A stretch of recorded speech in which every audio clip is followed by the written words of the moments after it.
y lleno de equipamiento médico, no por eso toda la gente que está en el hospital no está enferma. ¿Se entiende? Es justamente que el hospital está ahí para recibir a toda persona que está enferma. Y la iglesia es de cierta manera también un hospital espiritual donde la mayoría de nosotros viene porque tiene necesidad de Dios, porque tenemos necesidad de corregir nuestra vida, necesidad de tomar decisiones, porque venimos con traumas, con malos aprendizajes, con mala educación moral, espiritual, y la iglesia está para eso. Entonces yo no entiendo cómo todavía hay personas que no pueden entender que la iglesia no es ni será jamás una comunidad perfecta, donde todos los hermanos sean hermosos, donde todos seamos rubios, de ojos azules y todos tengamos la aureolita en la cabeza y tengamos las alitas atrás, porque eso no es así, nunca fue así. Entonces tenemos una situación en la que la iglesia todavía no está entendiendo esa parte. Queremos que la iglesia sea perfecta, pero nosotros no queremos ser perfectos, pero queremos que los demás sean perfectos. No entendemos que la iglesia ahora más que nunca se está contaminando más que antes todavía.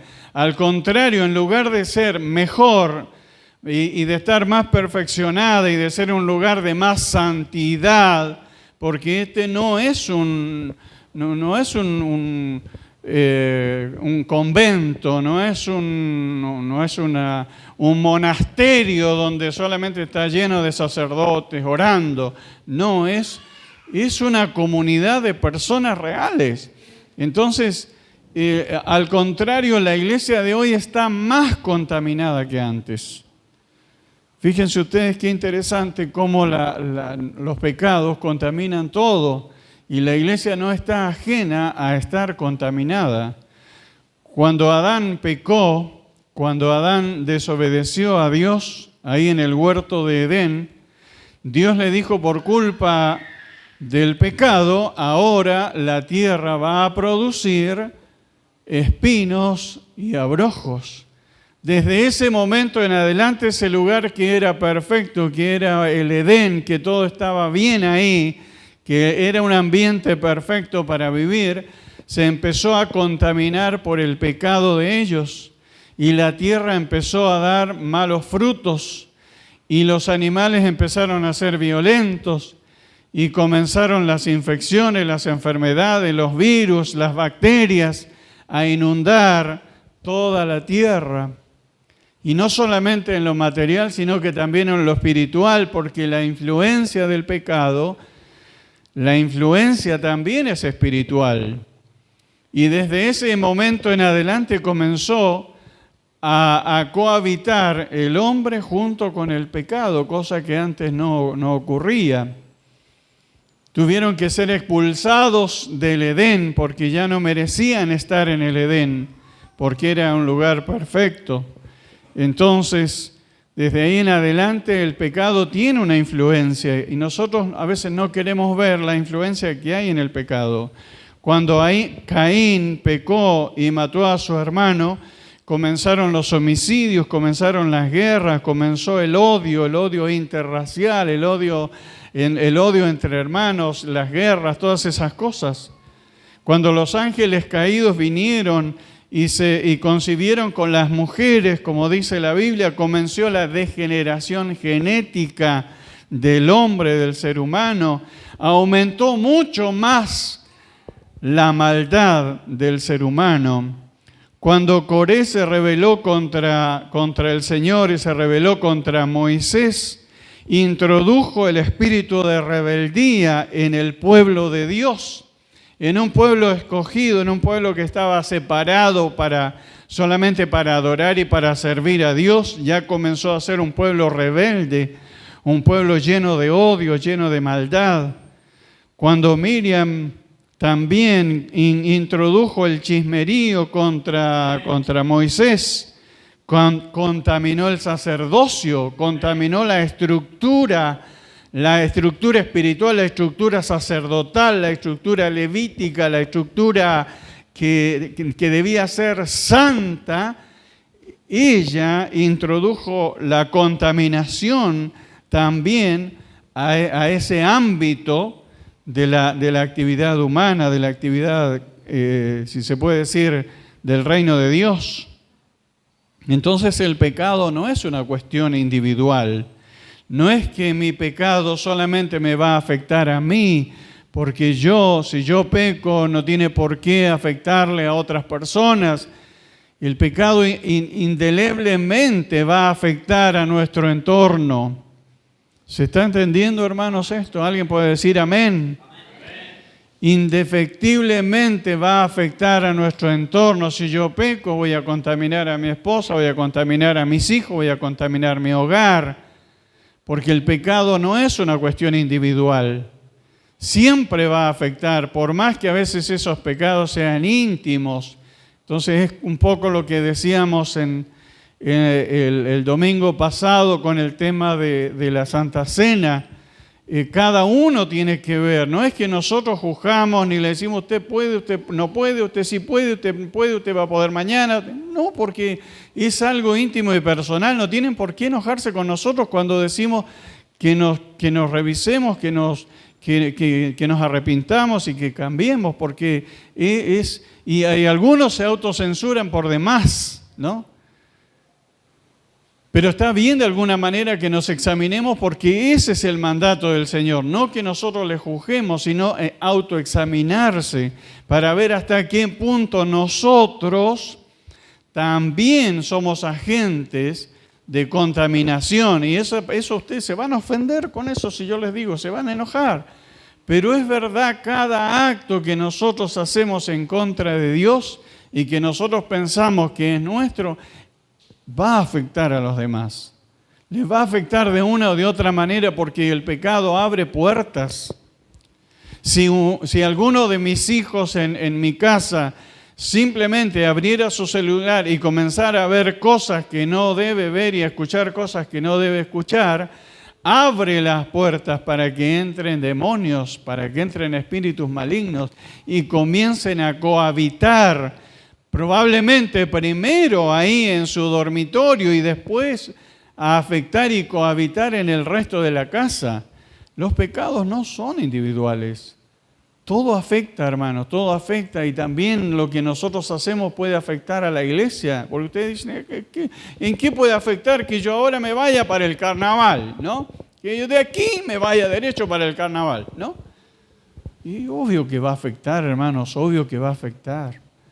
Porque todo afecta de una o de otra manera. Uno no quiere entender eso, pero es verdad. Fíjense ustedes en Hechos capítulo 5, versículo 1 hasta el 11.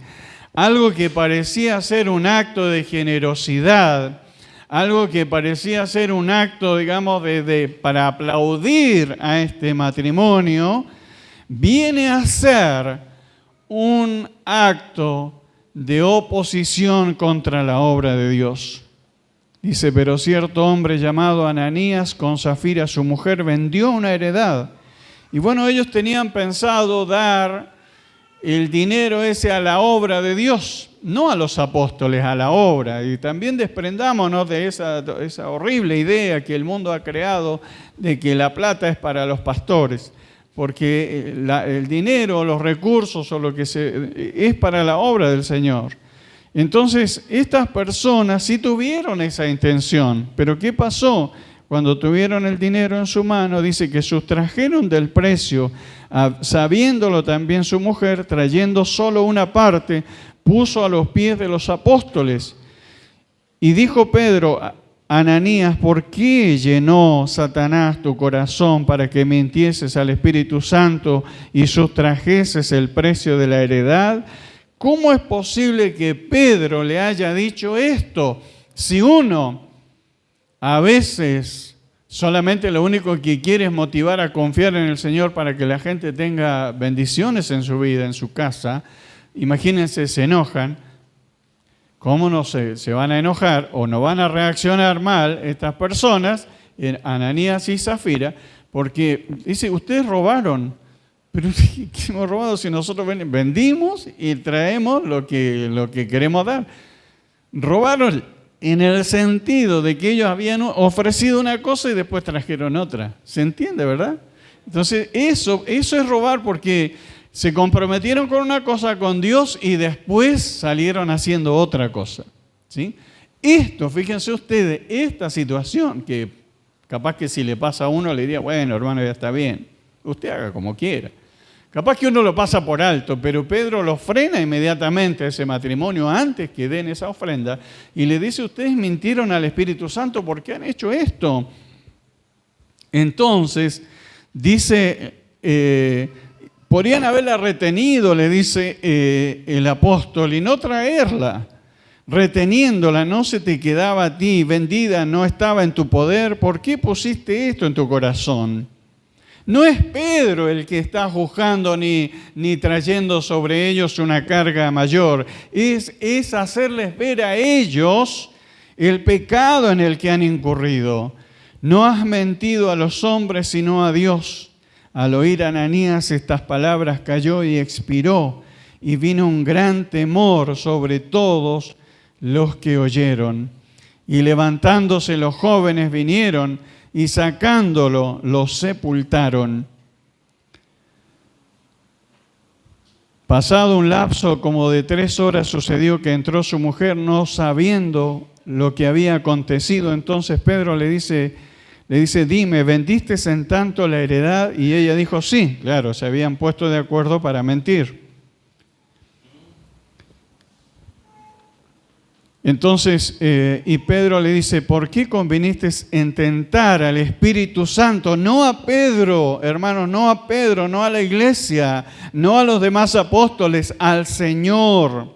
He aquí a la puerta los pies de los que han sepultado a tu marido te sacarán a ti. Al instante ella cayó a los pies de él y expiró. Y cuando entraron los jóvenes, la hallaron muerta y la sacaron y la sepultaron junto a su marido. Y vino gran temor sobre toda la iglesia y sobre todos los que oyeron estas cosas. ¿Sabe lo que está pasando en este momento, hermanos, a nivel mundial, diría yo? Que este no es un caso aislado que ocurrió en esa época. Esto es algo que está sucediendo en todos lados. No me refiero a traer cosas a la iglesia, a ofrendar cosas. Me estoy refiriendo a mentirle al Espíritu Santo. Me estoy refiriendo a querer introducir dentro de la iglesia un espíritu que no puede cohabitar con el Espíritu de Dios. Porque cuando yo traigo mi pecado y lo quiero incorporar a la iglesia, estoy contaminando a la iglesia.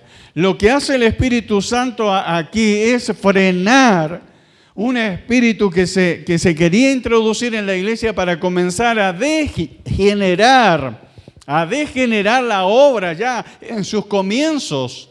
Entonces había que frenar drásticamente toda influencia espiritual que comenzara a destruir la iglesia desde sus cimientos. ¿Se va entendiendo esa parte, hermanos?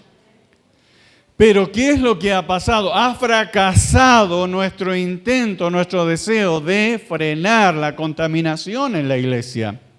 Porque ahora es terrible, no es solamente espíritu de mentira, como en este caso. Ahora la iglesia está terriblemente contaminada con espíritu de hechicería, con espíritu de murmuración, con espíritu de mentira, con espíritu de división, con espíritus de manipulación. Hay toda clase de cosas introducidas en la iglesia hoy. Y vos decís, pero ¿cómo es posible que hasta el momento Dios esté tolerando a la iglesia occidental que esté tan contaminada y que Dios no nos baje la caña, que no venga el tiempo de persecución? ¿Por qué la iglesia en África está siendo perseguida y están siendo matados los creyentes en el oriente también, por ejemplo en China, en Corea del Norte? Porque la iglesia tiene que ser purificada. si no ocurriera esto que Dios está haciendo en la iglesia en África y en esos lugares, desde ahí ha venido una influencia terrible de hechicería para la iglesia occidental. De ahí es la cuna de la contaminación de la iglesia, donde se han hecho los actos de mayor fechoría dentro de la iglesia, de mentira, haciendo milagros falsos dentro de la iglesia. La iglesia ha incurrido en errores terribles. Yo no digo que, ¿cómo es posible que Dios sea tan drástico? Pero si Dios no es drástico, la iglesia no se purifica. ¿Alguien dice amén? Si Dios no es drástico, la iglesia no se purifica.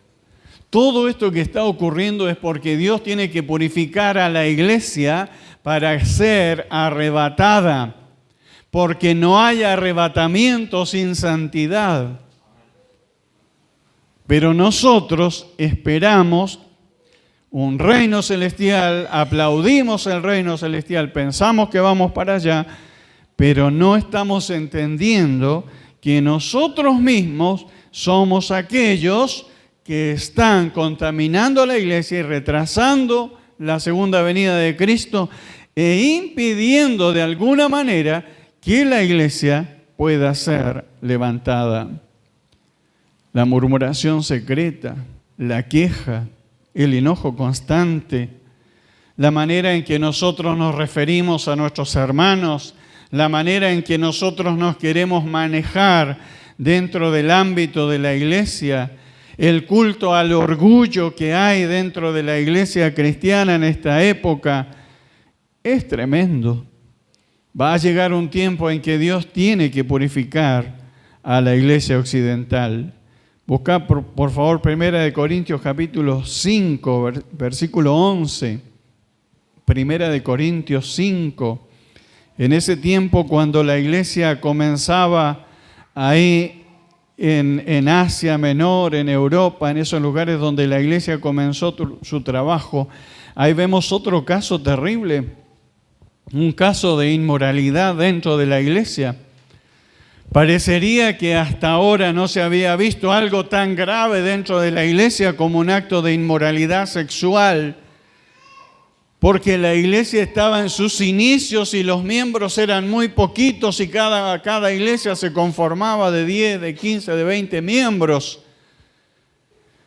Pero en este caso estamos viendo el primer acto de inmoralidad sexual y cómo el apóstol urgentemente pide que a esa persona la expulsen de la iglesia y dice, esta persona está contaminando todo, está contaminando toda la iglesia.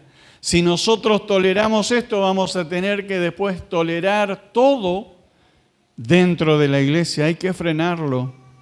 Es como un cáncer que comienza a dañar y no sabemos el alcance que puede tener. Y eso es porque nosotros somos tolerantes, porque nosotros queremos ser más buenos que Dios, queremos ser más comprensivos que Cristo, queremos ser más tolerantes que el Señor Jesús. Y muchos de nosotros no hubiéramos sido discípulos de Jesús, ni nos hubiera permitido estar ni a 10 cuadras de Él.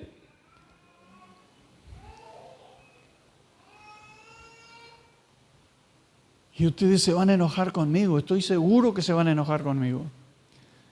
Pero hermanos, la iglesia tiene que ser purificada sí o sí, predique de esto o no predique, la iglesia tiene que ser purificada y más vale que no te enojes, que diga, pues, tengo que pensar en esto, tengo que ver cómo me afecta esto a mí para que yo pueda ser parte de la solución, para que yo pueda ser salvo, porque Cristo viene en cualquier momento. ¿Qué otra señal quieren ustedes? A veces nos escandalizamos y decimos todo lo que creímos que era una falsa teoría, que eran cosas, que eran chismeríos, que eran cosas que se decían nada más. Resulta que ahora, ¿ves? Todo sale a la luz. todo aparece como la élite mundial cometía y comete atrocidades, cosas espantosas, hasta como comerse bebés, hasta como literalmente comerse bebés. Así, descuartizarlo y comérselos crudos y comerle hasta los intestinos. La élite mundial, incluido el papado, incluido la élite de las grandes religiones. Y nosotros dijimos, no, debe ser una teoría conspirativa, no creo que los niños desaparezcan y se evaporen en el aire. ¿Dónde van esos niños? ¿Dónde van esos niños que se nos han desaparecido a nosotros? ¿Dónde han ido? ¿Por qué nunca se les volvió a ver y a saber qué pasó con ellos? Porque el poder está detrás de todo eso. Judas 23, busca por favor Judas 23. Ahí yo te tiro el versículo y vos lo puedes estudiar y mirar después con detenimiento. Judas dice, todo se contamina. Judas dice, aún la ropa se contamina. Pero ¿cómo? O sea que yo me puedo poner la ropa de un fornicario y andarlo más bien. No, porque hasta la ropa se contamina. Algo que nosotros a veces no entendemos la dimensión, no entendemos cómo funciona esto. Por eso es que muchos hermanos, aunque se compran una motito usada, nos piden que oremos para descontaminarla. Porque todo se contamina, todo se influencia, todo se llena de influencia de aquello que la persona tiene. Ustedes cuando invitan a alguien a su casa no saben a quién están invitando, no saben a quién ponen en su mesa, no saben la influencia que puede tener.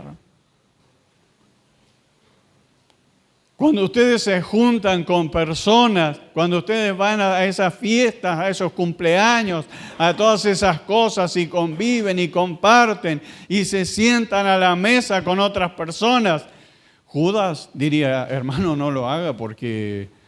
Pero claro, si Judas dijera esto ahora, nosotros le damos una semejante patada porque nosotros no queremos hacer una diferenciación entre lo que es de Dios y lo que no, porque nosotros queremos estar en ambos mundos. La iglesia de hoy no está entendiendo desde la cúpula de la iglesia hasta lo más bajo la influencia espiritual. La contaminación espiritual es tan grave, hermanos, es tan grave, que cuando Dios comience a aplicar juicio sobre nosotros, agárrate, Catalina. No sé si muchos vamos a quedar de pie cuando llegue el juicio a la iglesia occidental. Porque la iglesia occidental ha sido tan tolerante, ha sido tan pasiva, ha sido tan condescendiente. Estaba viendo ahora, por ejemplo, cómo las iglesias protestantes que alguna vez fueron los centros de la teología, de los grandes avivamientos, los avivamientos misioneros para el Nuevo Mundo, hace 200, 300 años atrás, la cuna de todo el movimiento cristiano, ahora los venden para hacer museos, para hacer cervecerías, para hacer cualquier otra cosa, para hacer centros de actividad comunitaria, porque no hay un solo hermano que vaya a orar ahí. Porque si hubieran 2 o 3, tal vez permanecería, pero ni siquiera hay uno. O sea que es posible, no digo que pueda ser así, pero es posible y es probable, inclusive, que nosotros construyamos un enorme templo que en las futuras generaciones lo vendan para hacer un centro comunitario, para que la gente vaya a bailar ahí. Porque cada vez la iglesia se hace más tolerante, cada vez la iglesia hace que el mundo se vaya metiendo el mundo dentro de la iglesia. No estamos transformando el mundo, estamos haciendo que el mundo se introduzca dentro de la iglesia con toda su contaminación. Y eso puede llevar a la extinción de la iglesia. Necesitamos misioneros en Europa ahora. Si Dios llama a alguien de aquí, yo lo aplaudiría, porque necesitamos misioneros en Europa. Necesitamos reevangelizar lo que antes fue el centro de la evangelización. La iglesia se contamina, hermanos, porque nosotros vamos normalizando cosas que Dios aborrece, porque para nosotros no son graves. Al contrario, defendemos nuestros pecados y nos enojamos contra las personas que nos quieren ayudar. Nos ponemos furiosos contra las personas que nos orientan, que nos aconsejan, que quieren lo mejor para nosotros. Contra ellos volcamos nuestra ira. Lo único que quieren hacer es guiarnos, ayudarnos a nosotros y permitir que la iglesia se vaya purificando y se vaya encaminando hacia el propósito de Dios. Porque no queremos salvarnos solos, queremos que todo el pueblo se salve. En Números 35, 34, vemos ahí una situación en la que debemos entender nosotros que si en ese tiempo Dios fue tan drástico, que muchas veces lo critican a Dios. Me he puesto a pelearme directamente con cristianos, contra viejos cristianos, porque no entienden cómo es que Dios fue tan drástico en algún tiempo. La contaminación profana lo sagrado. Para Dios es tan importante lo sagrado. Es tan importante lo sagrado que toda profanación para Él merece la muerte. ¿Cuántos de nosotros desafiamos lo sagrado profanándolo, pisándolo, pisoteando la sangre de Cristo? Y pensamos que si seguimos pisoteando la sangre de Cristo todavía no nos va a pasar nada. Porque claro, Dios ahora es más tolerante que antes. No, Dios sigue siendo igual. Lo que pasa es que Cristo le puso freno a la ira de Dios. La misericordia y el amor de Jesús, Él se ofreció y entregó nuestros pecados en la cruz del Calvario para decirle, Señor, ten misericordia de ellos, hasta que vos puedas aplicar el juicio que quieras. Yo por ahora estoy defendiéndolos y dándoles una oportunidad para ser salvos, dice el Señor. Sofonías capítulo 3, versículos 4 y 5, la contaminación del santuario de Dios. Dios actúa de una manera tremenda. Cae en desvergüenza el sistema cuando se permite. Hay gente que no tiene temor a Dios. Hay gente que no tiene ningún temor a Dios. Nosotros vemos cómo al contrario, les encanta a la gente. Ahora estaba viendo, por ejemplo, que un pastor en Chile es humorista y se dedica a ganar dinero humorizando sobre el funcionamiento de la iglesia, sobre las intimidades de la iglesia y sobre cómo la iglesia se maneja. Entonces a la gente le encanta, incluso va a ir a Viña del Mar ahora a ganar dinero, a presentarse, para que siga desprestigiando y siga burlándose de la iglesia de la que él mismo es parte porque él es pastor. Entonces humoriza sobre el diezmo, sobre la ofrenda, sobre los hermanos, sobre el comportamiento de los hermanos, para que todo el mundo haga burla de la iglesia de Cristo. Estamos llegando a niveles superlativos de contaminación.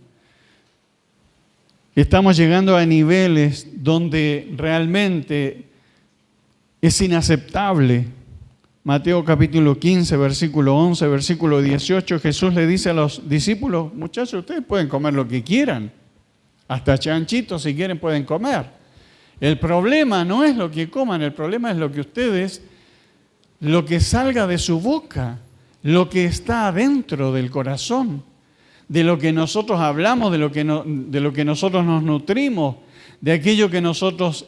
De lo que sale de nosotros hacia afuera, eso es lo que contamina. Así que no se hagan problemas.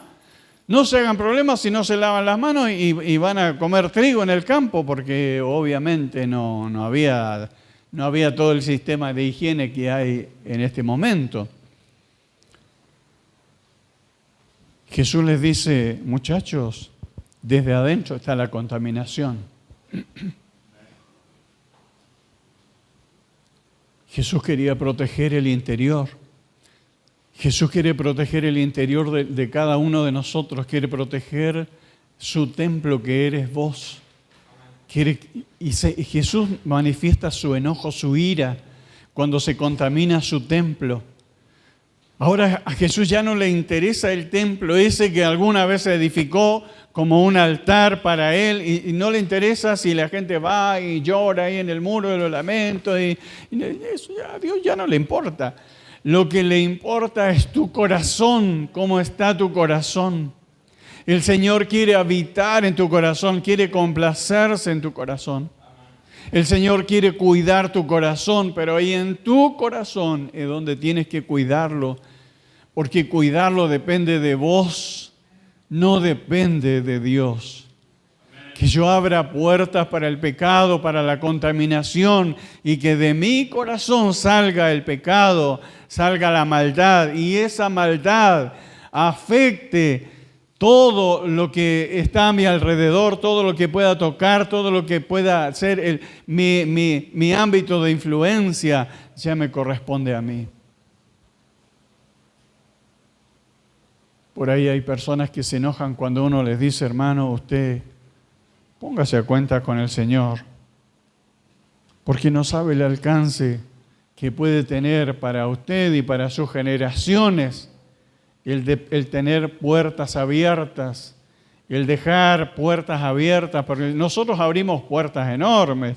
La Biblia nos aconseja sobre las zorras pequeñas que hacen madriguera y se meten por debajo de la cerca para venir a comerse las uvas, para comerse las hortalizas, para comerse los frutos. Las zorras pequeñas, dice la Biblia, que cuidemos, que son las pequeñas cosas que nosotros hacemos, que para nosotros son inocentes, pero nosotros dejamos semejantes puertas abiertas. Y ambas son importantes. ¿No? Por eso es que yo no juzgo a nadie, yo no condeno a nadie, pero sí me corresponde hablar sobre estas cosas porque soy custodio de la iglesia, porque a mí me van a pedir cuentas de la iglesia. Vos te podés enojar todo lo que quieras conmigo, te podés enojar contra la pastora, contra los hermanos que predican, vos podés, inclusive podés hablar mal de nosotros afuera todo lo que quieras. No te vamos a detener ni nada, no te vamos a hacer juicio, ni vamos a ir a tu casa a molestarte, ni nada. Te vamos a dejar que hables todo lo que quieras y que grites todo lo que quieras. Pero debes saber que nosotros tenemos que dar cuenta ante Dios. Y tú tienes que dar cuenta de tu casa, de tu hogar, de tu familia. Porque lo que vos practicas, lo que vos haces, tiene trascendencia sobre tus generaciones. Generaciones atadas, generaciones y generaciones y generaciones que vuelven y que viven oprimidas bajo los mismos pecados, bajo los mismos poderes espirituales que nos atan a nosotros ahora. Entonces, cuando vayamos a Dios, no le digamos, Señor, pero mi hijo no se quería convertir. No. Pero si tu hija nunca vio fidelidad en vos, nunca vio cambio en vos, nunca vio pasión en vos, nunca vio algo que pudiera calar su corazón y pudiera permear la dureza de su corazón. Al contrario, se hizo más duro su corazón cuando te vio a vos hablando mal de la iglesia en tu casa, en la mesa, comiendo con la familia. Cuando te escuchó a vos despotricar contra el pastor, contra la pastora, se endureció más tu corazón para que no pudiera venir a la iglesia, para que no pudiera conocer a Cristo. Esto es terrible, porque después, cuando veas que tus generaciones están atadas por espíritus inmundos y no puedas hacer nada, entonces vas a decir, oh, tenía razón, parece que era verdad esa cuestión. Santiago 3:6 trata de detener a la iglesia en su tiempo, enseñando a la iglesia que la iglesia puede contaminarse hasta con lo que nosotros decimos. Y dice, la lengua puede ser un agente maravilloso de sanación, de consuelo, de ayuda, de consejo, de dirección, de sabiduría, pero también la lengua puede ser un agente de maldad terrible que puede destruir al universo entero.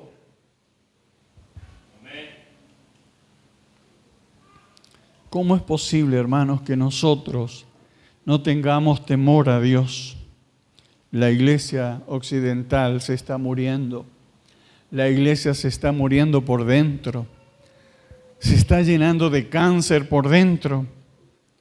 Por culpa nuestra, por culpa de los predicadores que están llenos de pecados y se presentan delante de las congregaciones. Por culpa de nosotros los que no enseñamos la palabra correctamente, por culpa de nosotros que traemos fuego falso al altar y queremos introducirlo en el altar para que las reuniones parezcan más divertidas, más atrayentes y traigamos más gente a las iglesias. Y también por culpa de las personas, porque las personas no leen la Biblia, no estudian la palabra de Dios, no se nutren de la palabra de Dios, pasan por alto el consejo de la palabra, pasan por alto los devocionales, no les pum. Estoy seguro que si vieran un chisme de que pasa alguna cosa en Terma, todo el mundo sabría lo del chisme, pero los devocionales de un mes entero no los miramos, porque no nos parecen tan atractivos como para que nosotros pongamos 2 minutos de atención sobre ellos.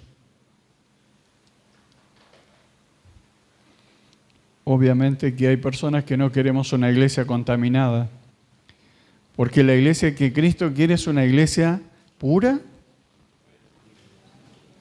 y sin mancha. O sea, ¿qué problema? ¿Qué problema? Porque no podemos decir nada a nuestros hermanos que están siendo purificados, porque solamente los verdaderos cristianos se levantan y dicen, yo soy cristiano, bueno, te mato, perfecto, matame que yo soy cristiano. Y los que queden, los que sobrevivan, van a sobrevivir en una pequeña iglesia, en una pequeña comunidad de personas que digan, bueno, nosotros vamos a vivir el evangelio tal como tiene que ser, porque si no, no vale la pena vivirlo. Pero en nuestras iglesias en Occidente que están llenas, pero están llenas de personas sedientas de ver y escuchar cosas que le complazcan a ellos, pero no para complacer a Dios. La iglesia occidental no se reúne para adorar a Dios. La iglesia occidental se reúne para complacerse a sí misma, para pasar un rato divertido, para recibir, para demandar, para exigir, para criticar, para señalar lo que está mal o lo que está bueno. La iglesia occidental no viene para adorar a Dios. Jesús dijo que quería adoradores en espíritu y en verdad. Pero cuando nosotros nos reunimos, no nos reunimos para complacer a Dios. Nos reunimos para complacernos a nosotros.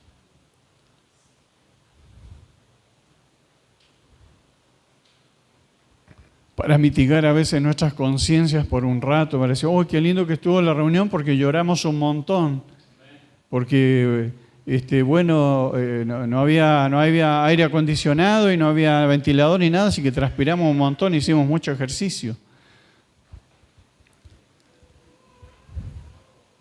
Pero ¿qué tanto recibió Dios? ¿Y recibió lo que le pudimos dar, lo habrá recibido? ¿Habrá visto el Señor que lo que nosotros le pudimos ofrecer fue suficientemente puro como para recibirlo?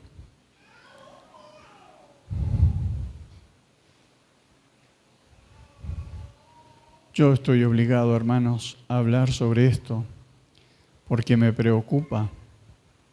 Me preocupa que Cristo no nos lleve. Me preocupa que Cristo, si viniera no podamos y tengamos que quedarnos acá. Me preocupa porque no vemos arrepentimiento, no vemos cambios en nuestras vidas, porque no vemos realmente hambre y sed del Señor. La gente cuando nos ve, no ve personas apasionadas por Cristo. Cuando pasan por la calle y nos miran, no ven personas que adoremos a un Dios vivo. Se burlan, pero se burlan de nuestra pobreza, se burlan de cómo nosotros somos, se burlan de nuestra tibieza, se burlan de nuestra pobreza, se burlan con razón, porque se burlan de aquellas cosas que merecemos que se burlen. Porque si se burlaran de que somos fogosos, de que oramos fuerte, de que oramos con pasión, de que oramos con fe, de que somos generosos, si se burlaran de que somos puro fuego, entonces no tendrían razón. Pero me duele de que tengan razón. Me duele de que digan que nosotros no crecemos, que pasan los años y no crecemos. Porque tienen razón, porque cuando nos reunimos no hay fuego, no hay presencia.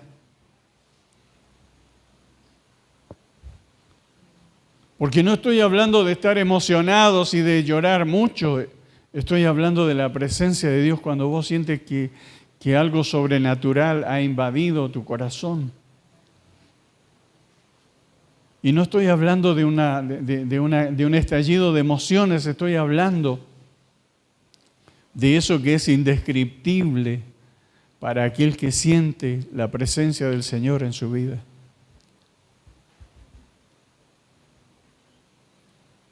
Ahí es cuando tienen razón de burlarse de nosotros. ¿Dónde está nuestra conversión? ¿Dónde está la purificación de la iglesia? ¿Dónde está nuestro respeto, nuestra santidad? ¿Dónde está, hermanos, como iglesia, el honor que le debemos al Señor por todo lo que el Señor ha hecho por nosotros?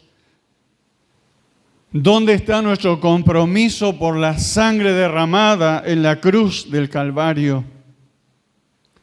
No, porque nuestro egoísmo es demasiado grande, porque nuestro orgullo es demasiado grande. No nos toquen nuestro orgullo, por favor, porque el que nos toca nuestro ego, que se dé por muerto, sea el pastor, sea la pastora, sea quien sea, que se dé por muerto porque tocó mi orgullo, porque tocó mi ego, y mi ego no lo toca nadie.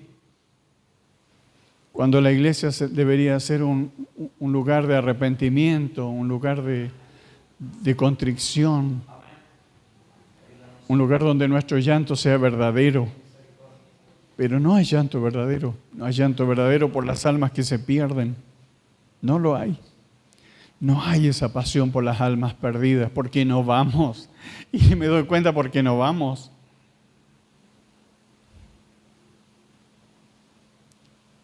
Hermanos, la iglesia no es un lugar donde nosotros abrimos una ventanita y decimos kiosquito, vendemos golosinas y vendemos gaseosas. Porque ahí sí, tú te tienes que parar y esperar que vengan a comprarte la gaseosita. Pero el Evangelio no es así, la iglesia no es así. En la iglesia nosotros tenemos que ir Pero ¿cuántos van? ¿Cuántos van? ¿Cuántos salen? ¿Cuántos dicen, no, yo no me voy a quedar aquí esperando que vengan? No me puedo esperar, no me puedo ir y esperar que la gente llegue sola. Pero nosotros estamos esperando que la gente llegue sola. Le contaba a un hermano que en los inicios de la obra aquí, no es que nosotros abrimos la puertita y pusimos un letrerito, Iglesia Bautista, y que la gente empezó a llegar sola. Me pasaba los días enteros visitando, caminando, nos visitamos, predicamos en todos los barrios, hicimos campaña en todos los barrios, nos pasábamos visitando desde la mañana hasta la noche, para que esos 6 hermanos que comenzamos la obra pudiéramos llegar a ser hoy, y lo que en algún momento fuimos, una iglesia fuerte. Pero estamos decayendo porque nuestras fuerzas no son las de antes, porque ya no soy tan joven como lo era, pero la nueva generación no está entendiendo que hay que salir. Y me temo que haya personas aquí dentro de la iglesia que a pesar de sus enfermedades, de su edad, de sus complicaciones, ellos están saliendo. Y los jóvenes no.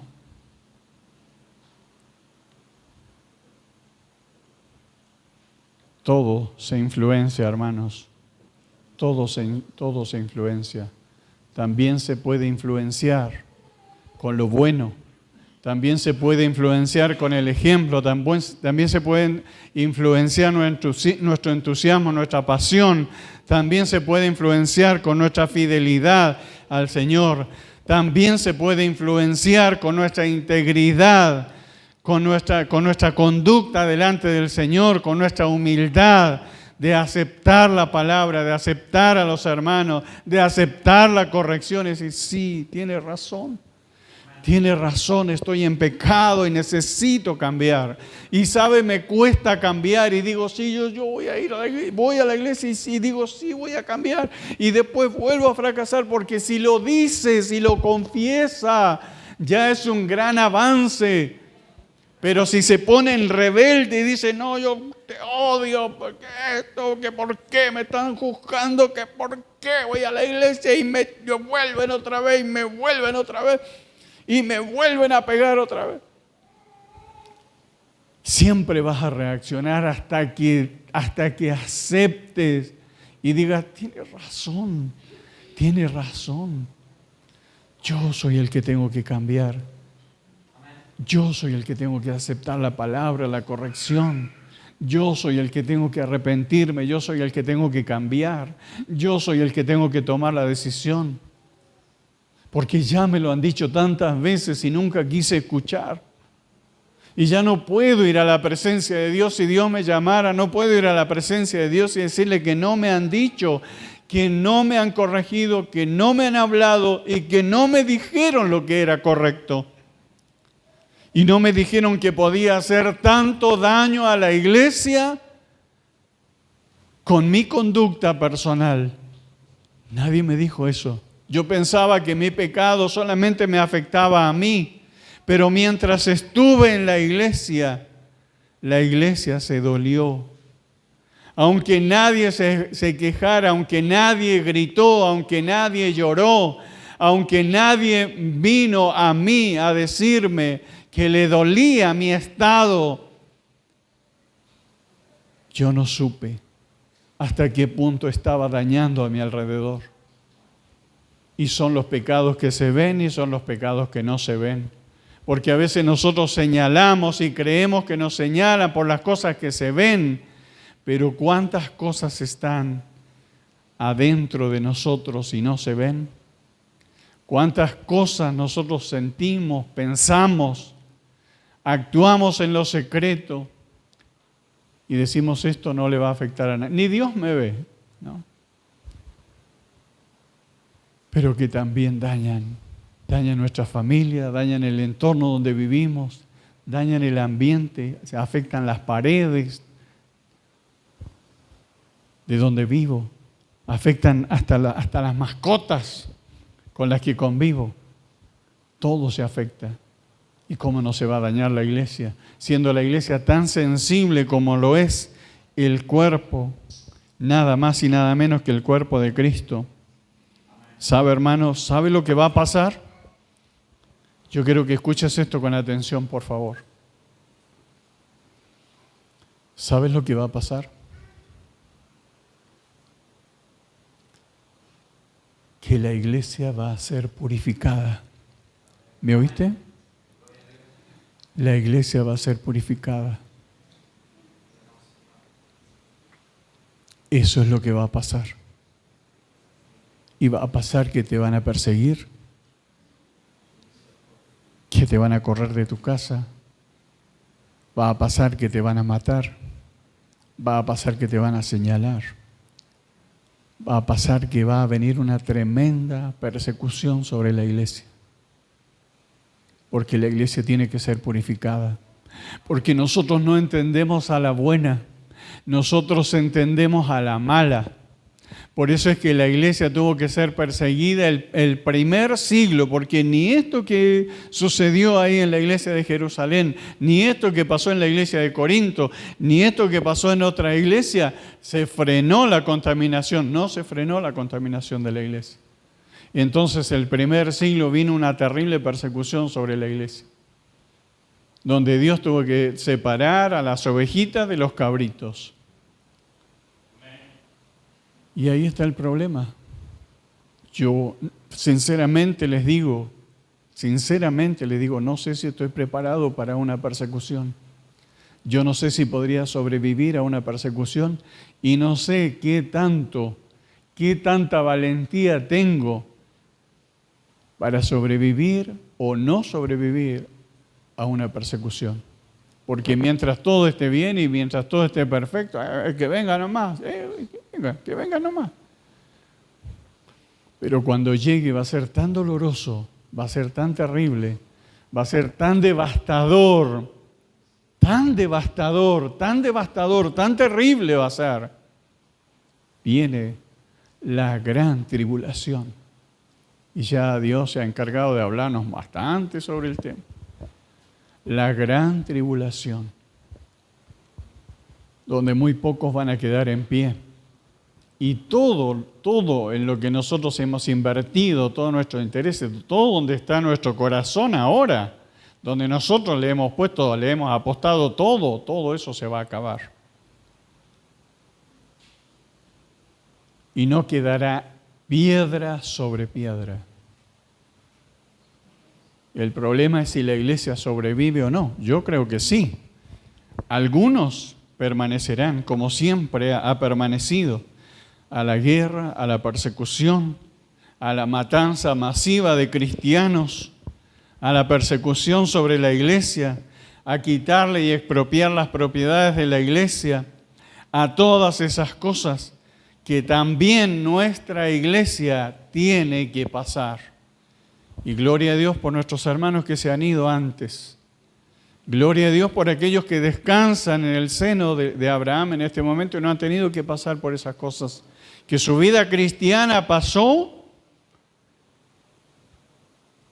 en medio de libertades y de grandes oportunidades para servir a Dios. Pero yo temo por la nueva generación, porque yo ya viví mucho de lo que tenía que vivir.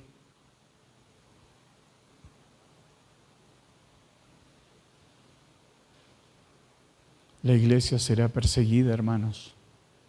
La iglesia tiene que ser purificada porque así como está, así como está. Ni con helicóptero nos va a arrebatar el Señor.